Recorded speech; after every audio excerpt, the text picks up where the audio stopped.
Assalamu alaikum. Imam, I have a very difficult question to put to you.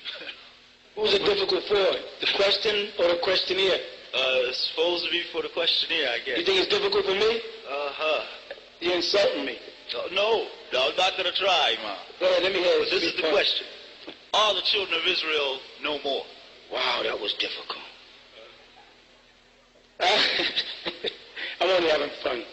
Are the children of Israel no more? Yes, Imam. Yes, the children of Israel are no more in the sense that everybody save the lost sheep of the house of Israel, meaning Judah, remained. But Judah refused to allow themselves to be referred to as Israel. They took the tribe of Dan, and Dan moved in with them when they migrated south and went into Ethiopia, and the Danite tribe stayed in Sheba, which was down in Idlib, tip point of Saudi Arabia. They later migrated into Ethiopia and became known as the Danakil tribe. The Danakil tribe is the one that Bilal radiallahu anhu comes out of. So therewith, when Jesus came, he didn't say he was looking for Israel. He said he was looking for the lost sheep of the house of Israel, which is the tribe of Judah. All the other tribes had perished. Okay? And in Revelations, when they describe them, they only use certain names, and certain names were left out because it's a character type in the book of Revelations when they give the 12 tribes of Israel will be a part of 144,000. That is a character type because Dan is not there. They have Naphtali in there, and they have Manasseh in there. Okay? Go ahead. Okay, Mom. This is what the verses. This is what the scripture says in This is Jeremiah 33, and it reads in the 24th verse. It says, "Consider thou not what this people have spoken, saying the two families which the Lord has chosen, he has even cast them off. Thus have they despised my people, that they should be no more a nation before them."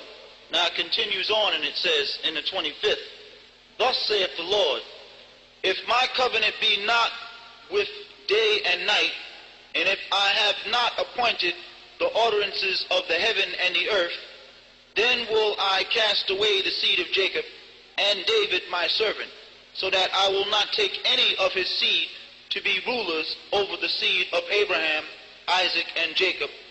For I will cause their iniquity to return and have mercy on them." How is this explained?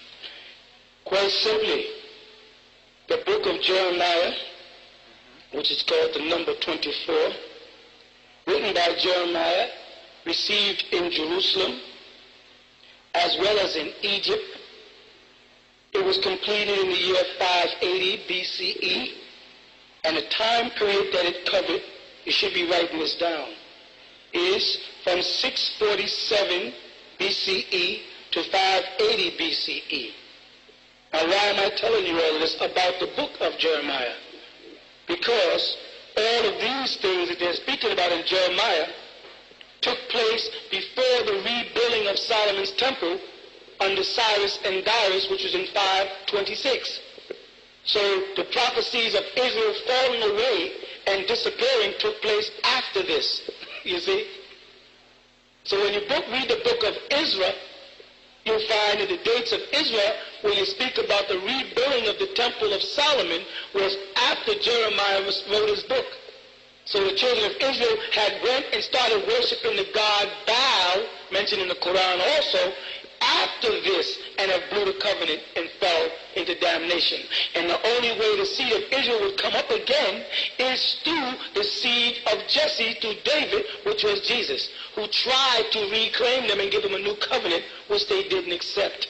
Thus, Allah subhanahu wa ta'ala sent a comforter, who was also of Judah, in an indirect way, Muhammad sallallahu alayhi wa sallam, right, who came as the comforter, Mu'adh, to gain all the children of Israel, which was through the tribe of Judah, through Bilal, who was the Judite from Ethiopia. This is why Muhammad sallallahu alayhi wa sallam, where the first place he sent his missionaries.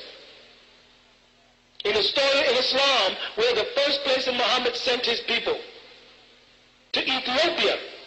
He told them to go to Ethiopia first. That was the first migration, because he had to go back there and get the staff that was in the possession of the tribe of Judah when Jacob made the covenant that the staff would not pass until Shiloh comes. Shiloh from Shalom, in Hebrew Shalom, means peace. And Muhammad was this being that Jacob spoke about, and the Quran teaches us throughout, especially 2:136, that Muhammad and Jacob and all of them are the same family of Abraham. And in Holy Quran chapter 2:130, which you should be writing down and you're not, he says that anybody who denies Millah Ibrahim is a fool of himself. So the covenant was made with Abraham.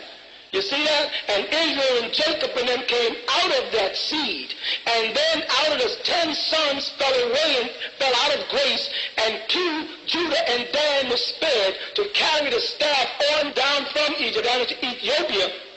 And then Muhammad sent his delegation there to let them know that the promised Shiloh, or the promised comforter, was there in Arabia. And then the Ethiopian or Abyssinians started migrating to Saudi Arabia under Rasulullah Muhammad, and the covenant was complete. So they said, La ilaha illallah Muhammadur Rasulullah.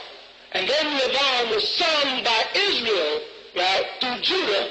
And that's why Bilal was chosen to be the one who would be called the Mu'adhim, because he was of the tribe of Danakil of Ethiopia, which is a combination of the tribe of Dan and Judah, where the line would raise again. So Israel came back to glory in the Quran, because the Quran is a continuation of the Torah and the application of Moses' law. And then out of Muhammad, he said, will come the Mahdi. And the word Mahdi comes from the Arabic word Mahada. Take the meme off, like you do when you say Muslim. You take the M off and you get the word peace, salam. Take the M off of Mahdi and you get Huda. You follow that? Then put a Ya on it and you get Yahuda, Judah. So the Mahdi, while he wore a shawl around his neck that had 3 little blue lines on it, was like the Tiflin of Israel. But while he wore a tagir, it came up to a point, as opposed to a flat tagir, because it was like the kappa or the yarmulke, as the old Jews, the new word yarmulke is Yiddish, and the kappa is the modern Hebrew, and the kappa or kufi was the ancient. And while he wore Emma wrapped a certain way with an azaba coming down, which you find mentioned in Solomon, Songs of Solomon, because the Mahdi brought back in the dress code of the ancient tribe of Judah, showing that the covenant was completed, that the last day is at hand. Okay? Not really a difficult question.